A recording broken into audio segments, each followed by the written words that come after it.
If your X.com or Twitter notifications are not working, this quick fix is one of the first things you should check. Sometimes the problem is not with the app itself, but with your browser permissions, and that means a simple setting change can get your alerts working again.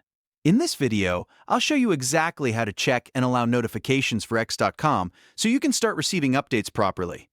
If this tutorial helps, make sure to hit the like button and subscribe for more quick tech fixes like this. Now let's jump in. First, open X.com in your browser and look at the left side of the address bar at the top of your screen. This is where your browser shows site permissions and security settings for the current website. Next, click the icon next to X.com. Depending on your browser, this may look like a lock, a settings icon, or another small symbol beside the website address.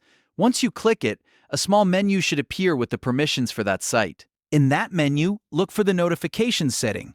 This is the option that controls whether X.com is allowed to send you notifications through your browser. If notifications are set to block or ask, change them to allow.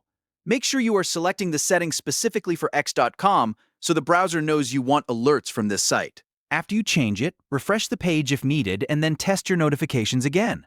In many cases, that is all it takes to fix the issue and get your X.com notifications working normally.